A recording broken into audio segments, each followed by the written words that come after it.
Our next topic is role of government and regulators in corporate governance. What is the role of government in corporate governance? Numerous corporate scandals in the past several years have fueled widespread debate or proposal for government action. The central challenge for government is how to restore corporate integrity and market confidence without overreacting and stifling the dynamism that underlies a strong economy.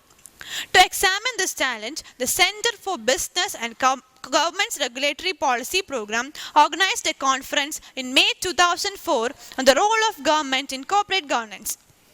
The conference brought together government officials, business leaders, and academic researchers to discuss three fundamental public policy issues raised by recent corporate abuses. The first one is who should regulate corporate management, whether the government agencies or self-regulatory organizations. The second is how should regulatory commands to be designed, either as detailed rules or broad principles. Finally, how should regulation be enforced?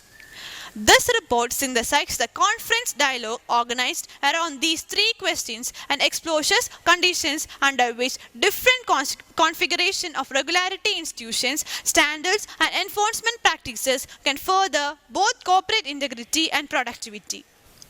Next, what is the role of regulators in corporate governance? Regulators operate in a complex, high-risk environment at the interface between the public and the private sectors. They often share some responsibility for the sectors and industries they regulate with public institutions.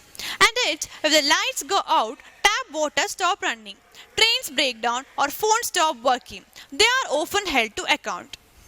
In this challenging environment, the governance of regulator is critical.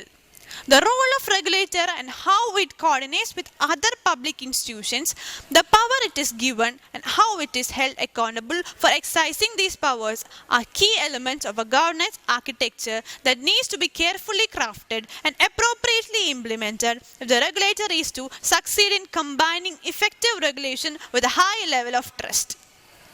This report looks at the way in which four regulators, the Australian Competition and Consumer Commission, the Australian Energy Regulator, Portugal's Water and Waste Service Regulation Authority, and the UK official of Rail and Road have addressed these government challenges. The report identifies approaches to implement accountability, transparency, and coordination and helps identify some lessons that can help guide how these principles can be translated into practice.